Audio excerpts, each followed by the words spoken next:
Hello दोस्तों, आज की वीडियो में हम आपको बताएंगे कंप्यूटर में सेटिंग्स और उसके सॉफ्टवेयर के बारे में कि हम सॉफ्टवेयर कैसे चलाते हैं और सेटिंग्स कैसे क्या क्या होती हैं।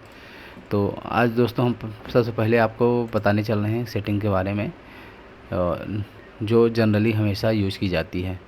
तो पहला क्या काम होता है दोस्तों, हम जैसे कंप्यूटर जो चलाते हैं तो पहला अपने हमने अगली वीडियो में बताया था व्यू में क्या क्या सेटिंग्स होती हैं या क्या क्या आइकन्स कहाँ कैसे काम करते हैं, और स्टार्ट बाई में शॉर्ट बाई में क्या है क्या ऑप्शन है मैंने इसको भी बताया था, और रिफ्रेश का क्या महत्व है।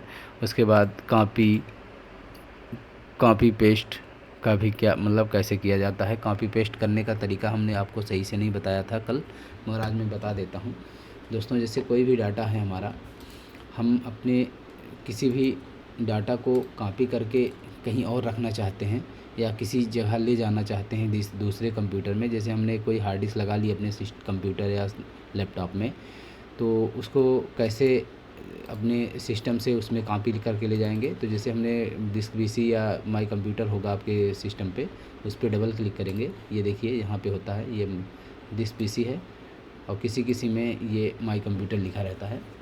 विंडो 7 पुरानी जो विंडो होती हैं, अब नई विंडो जो आती हैं उसमें डिस्क पीसी लिखा रहेगा। तो इसमें इस पर डबल क्लिक करेंगे दोस्तों, तो ये आपका जैसे आपका हार्ड डिस्क जो लगा है, जितने पार्टीशन इसमें डाटा जो रहेगा वो दिखाएगा, उसमें हमने जो स्टोर करके रखा है। तो पहला ये स्टोर मैंने जैसे कोई भक्ति सॉन्ग मैंने सब स्टोर करके रखा है, तो इसको अगर हम कॉपी करना चाहिए इस पर राइट क्लिक करेंगे तो इसमें ढेर सारे ऑप्शन आ जाएंगे। तो इसमें सभी ऑप्शन को बताना दोस्तों अभी बहुत समय लग जाएगा, तो आपको जो मेन पॉइंट है उसको मैं बता दे रहा हूँ। फिर उसके बाद आगे जो भी चीज़ें हैं मैं बारी बारी धीरे धीरे करके सारी चीज़ें सिखाएंगे। तो दोस्तों ये इसमें हमें बताना है आपको कॉपी करना। तो कॉपी करने पे यहाँ पे आएंगे तो ये कॉपी का ऑप्शन है, कॉपी पे क्लिक करेंगे।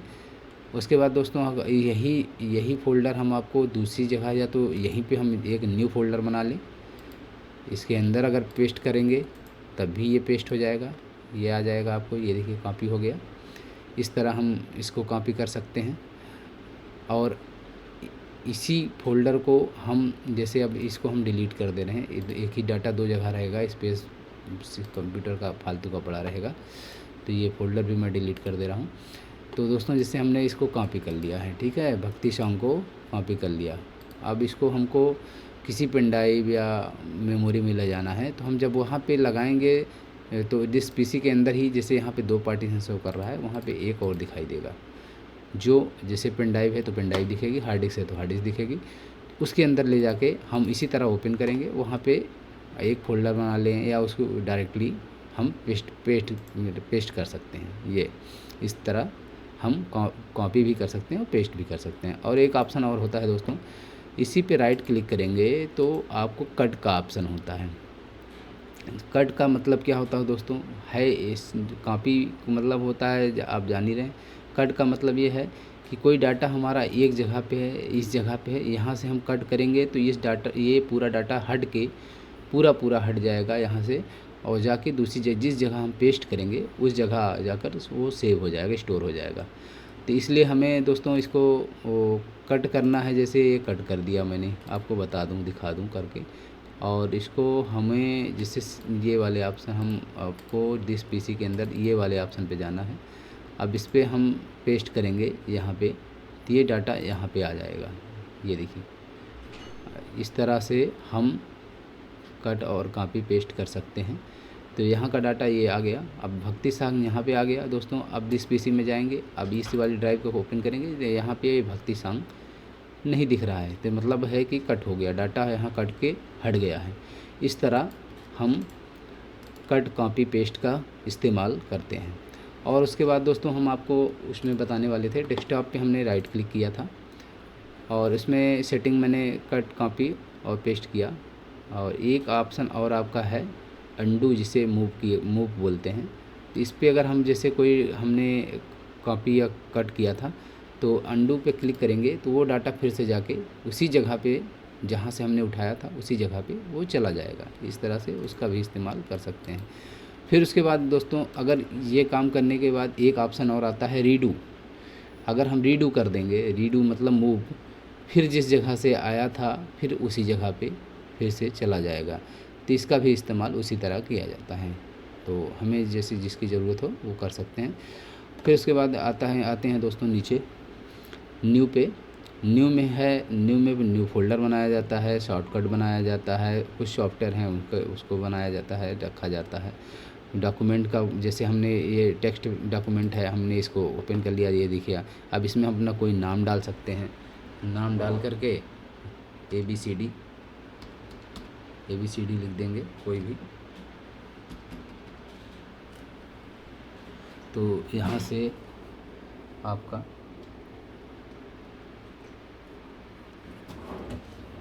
दोस्तों यहाँ पे कोई भी नाम लिख सकते हैं, जैसे ABCD हमने लिख दिया, इस नाम का ये टेक्स्ट बन गया। अब इसको हम ओपन करेंगे, इसमें कोई भी मैटर टाइप करके या कुछ भी हम अपना रखे हैं इसमें टाइप करके इसको सेव कर सकते हैं, या सेव यहाँ से कर देंगे या वैसे ही। तो ये आपका हमेशा पड़ा रहेगा, कुछ भी लिखना है इसमें तो नोट हो जाएगा ये।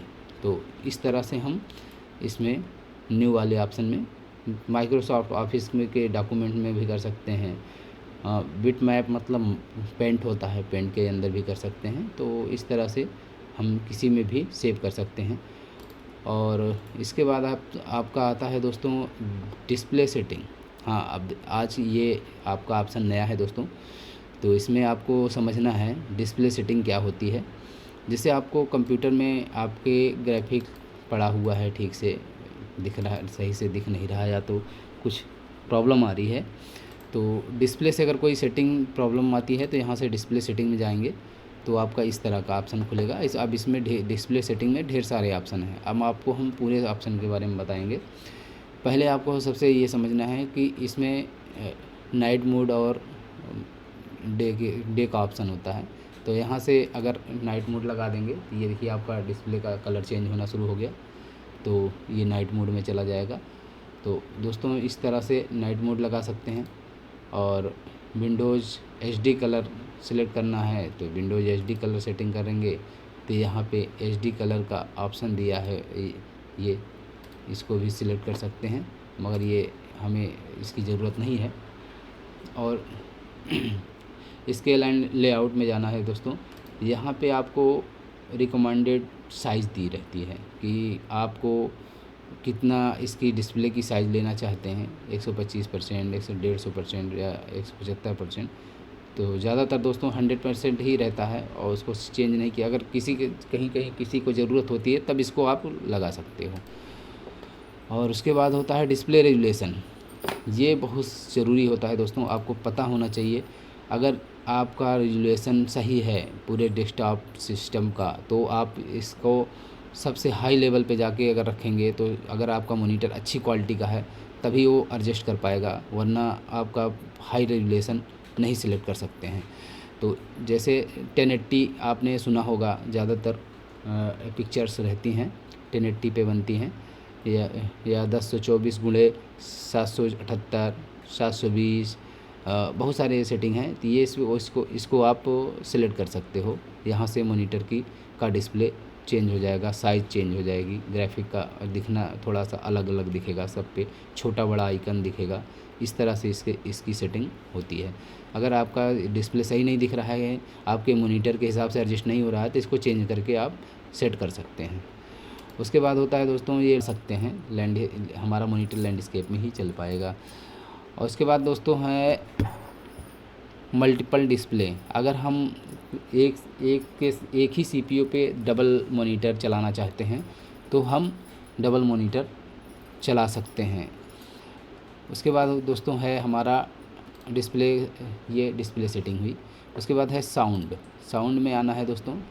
साउंड सेटिंग में जाना है, आपकी हाई डेफिनेशन ऑडियो जैसे आपका दिया हुआ है तो आप इसको सिलेक्ट कर सकते हैं। हेडफोन लगाएंगे तो इस हेडफोन का सिलेक्ट करेंगे तब उसमें आवाज़ आएगी। डिजिटल ऑडियो अगर कोई है तो उसको सिलेक्ट कर सकते हैं यहाँ से। और इसका वॉल्यूम कम ज़्यादा यहाँ से किया जा सकता है दोस्तों, ठीक है। और आपका यहाँ से जैसे आपने हमारा ये माइक लगा हुआ है, माइक्रोफोन जिसे बोलते हैं, इसमें देखिए आवाज़ हम जब बोलते हैं तो यहाँ पे थोड़ा थोड़ा बढ़कर दिखता है। तो ये फ़ोन हमारा काम कर रहा है। इस तरह से इसको भी चेक किया जा सकता है। आगे होता है नोटिफिकेशन एंड एक्शन।